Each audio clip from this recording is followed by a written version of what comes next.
जो तस्वीरें सामने आ रही हैं और जिस तरह के बयान तौकीर रजा जैसे लोग दे रहे हैं, उन बयानों के बीच अब बड़ा सवाल मोनिका यही है कि इस तरह के भड़काऊ बयान देकर आखिर तौकीर रजा साबित क्या करना चाहते हैं। बिल्कुल, क्या कुछ तौकीर रजा कहते नजर आए इस पैकेज के जरिए, देखिए। ये देश का क्या बताता है, बटे थे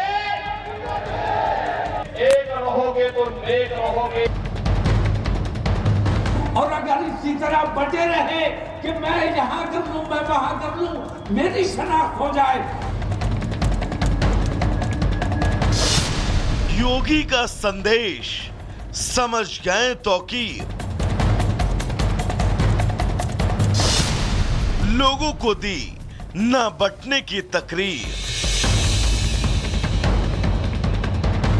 सीएम योगी का एक बयान जिसकी काट न तो विपक्ष ढूंढ पाया और ना ही कोई और। समाजवादी पार्टी तो लगातार पोस्टर बदल रही है, लेकिन एक भी नारा ऐसा नहीं दे पाए जो बाबा के नारे के आगे सीना तान कर खड़ा हो पाए। लेकिन जिस बात को विपक्ष समझने में देरी कर रहा है, या फिर यूं कहें जिसके विपक्ष का हर नारा फीका साबित हो रहा है, उस नारे को कई लोग अब न सिर्फ समझ गए हैं बल्कि अपने लोगों को उसी नारे की राह पर चलने की सलाह दे रहे हैं। अगर आपको अपनी बात मनवानी है कि हमें अपनी ताकत दिखानी है और मनवानी है, दिल्ली तक तुम्हें आना है और दिल्ली अगर आ जाओगे तो मैं तुम्हें ये यकीन दिलाता हूं कि इंशाअल्लाह इसी पार्लियामेंट के सेशन में इस निंदा के खिलाफ बिल भी पास कराया जाएगा, कानून बनाया जाएगा कि किसी मजहबी रहनुमा के खिलाफ कोई आवाज नहीं उठाई जा सकती। और अगर इसी तरह बटे रहे कि मैं यहां कर लूं, मैं वहां कर लूं, मेरी शनाख्त हो जाए, रसूल आजम की शान में गुस्ताखी। मैं ये कहता हूं कि जिसने गुस्ताखी की उसका असल मकसद गुस्ताखी करना नहीं था। यानी अब बटना किसी को भी मंजूर नहीं है, क्योंकि बटने के बाद जो हालत होती है उसका अंदाजा सभी को होने लगा। और योगी का ये एक नारा आज के दौर में हर पंथ, हर समुदाय के लिए सही बैठता है।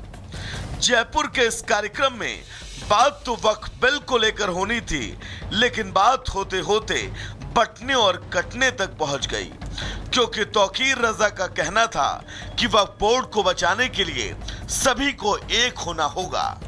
और अगर इसी तरह बटे रहे कि मैं यहां कर लूं, मैं वहां कर लूं, मेरी शनाख्त हो जाए, रसूल आजम की शान में गुस्ताखी। मैं ये कहता हूं कि जिसने गुस्ताखी की उसका असल मकसद गुस्ताखी करना नहीं था। इस कार्यक्रम में तौकीर रजा के बाद जब भी सरवर चिश्ती मंच पर पहुंचे तो वो भी इसी नारे को मानने पर जोर देने लगे। उन्होंने कांग्रेस की मोहब्बत की दुकान पर भी कटाक्ष किया। कैसे घाटे ने नहीं, तुमने हमको एक कर दिया, बड़ा ही मसलकों में बांटने की कोशिश की, लेकिन हम ना बटे ना कटे, जेलें कम पड़ जाएंगी। तौकीर रजा ने इस सभा के दौरान ईश निंदा के खिलाफ कानून बनाने और एक साथ आने की अपील की, लेकिन इसी दौरान उन्होंने अपनी कौम की बच्चियों के लिए एक बड़ी नसीहत भी दी। तो मोबाइल अपनी कमसिन बच्चियों को मत दो, ये ऐसा शैतान है जो कान से घुसता है तो दिल में जगह बनाता है। और मोबाइल जिस बच्ची के पास है वो है तो हमारे सामने, लेकिन कहां किसके टच में है, किसके रास्ते में है, हमें नहीं पता। यानी दूसरे धर्म की बच्चियों के साथ जो लफ्जिहाद हो रहा है उस पर तौकीर रजा के मुंह से एक शब्द नहीं निकला।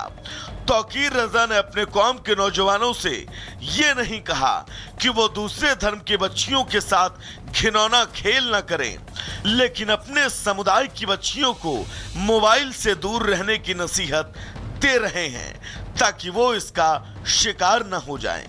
वक्फ बोर्ड में हो रहे संशोधन को लेकर कई लोगों में बौखलाहट है और कई मोर्चों पर यह बौखलाहट खुलकर सामने भी आई। अब इसके सामने बस यही एक सहारा बचा है कि वो योगी के नारे के सहारे खुद को संगठित कर सके। देखना होगा कि योगी का ये नारा कितना फायदेमंद साबित होता है। Bureau report, Republic Bharat.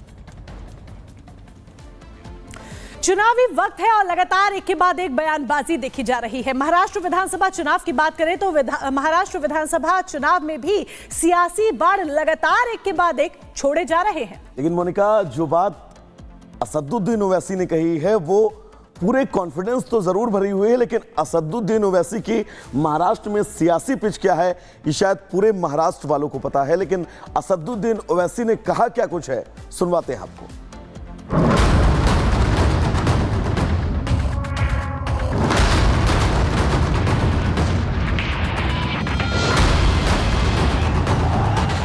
Maharashtra विधानसभा चुनाव को लेकर राज्य में सियासी पारा चढ़ा हुआ है। महाराष्ट्र की सियासी लड़ाई धर्म युद्ध तक पहुंच गई है। भड़काऊ भाईजान का भड़काऊ खेल लगातार जारी है और सबसे दिलचस्प मुकाबला AIMIM चीफ ओवैसी और महाराष्ट्र के डिप्टी सीएम देवेंद्र फडणवीस के बीच चल रहा है। सियासी लड़ाई धर्म युद्ध तक आई। फडणवीस के बयान के बाद ओवैसी ने फडणवीस के खिलाफ मोर्चा खोल दिया है। फडणवीस ने कहा था कि महाराष्ट्र में वोट जिहाद का मुकाबला वोटों के धर्म युद्ध से है।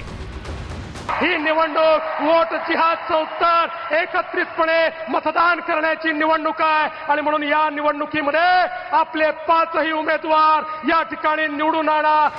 हिंदुओं को एकजुट करने की फडणवीस की कवायद से भड़काऊ भाईजान बौखलाए हुए हैं। उन्होंने अब फडणवीस के खिलाफ मोर्चा खोल दिया है।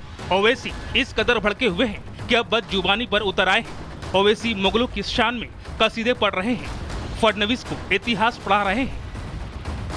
सुनो फडणवीस, तुम्हारा हीरो जेल में बैठकर अंग्रेजों को लव लेटर लिख रहा था। फडणवीस, जब तुम्हारे बुजुर्ग नहीं थे, अंग्रेजों से लड़ने का तरीका हमने देश को सिखाया। हमने बताया कैसे अंग्रेजों को भगाया जा सकता है। और जिहाद, हमको सेंट्रल मालेगांव से वोट नहीं मिले, जहां तुम्हारे को वोट नहीं मिला वहां जिहाद हो गया। ओवैसी यही नहीं रुके, उन्होंने फडणवीस को चैलेंज दिया कि वो मोदी और शाह के साथ मिलकर भी आएंगे तो उसका मुकाबला नहीं कर पाएंगे। देवेंद्र फडणवीस, याद रखो, तुम मेरी जबान का मुकाबला नहीं कर सकते ना। अगर तुम मोदी अमित शाह भी बैठ गए तो मेरी जबान का मुकाबला नहीं कर सकते। ओवैसी ने यह भी दावा किया कि फडणवीस का सीएम बनने का सपना टूटने वाला है। फडणवीस, तुम ख्वाब देख रहे मुख्यमंत्री का, इंशाअल्लाह ताला तेरे ख्वाबों पर मिट्टी पड़ेगी इंशाअल्लाह ताला। ओवैसी का आरोप है कि इस चुनाव में वोट जिहाद बनाम वोटों का धर्म युद्ध एक बड़ा एजेंडा बनाने की कोशिश बीजेपी कर रही है और ये बात ओवैसी को नागवार गुजर रही है। बीजेपी हिंदू एकता का नारा बुलंद कर रही है तो ओवैसी बौखलाए हुए हैं, माहौल खराब करने की कोशिश में जुटे हैं। महाराष्ट्र चुनाव में महज 9 दिन बचे हैं। ऐसे में सियासी संकट से जूझ रहे ओवैसी ध्रुवीकरण की साजिश में जुटे हैं और सियासी लड़ाई को सांप्रदायिकता की आग में झोंकना चाहते हैं। Bureau report, Republic Bharat. तो दर्शकों, ओवैसी इस वक्त सियासी संकट से जूझ रहे हैं और महाराष्ट्र चुनाव में जिस एम फैक्टर को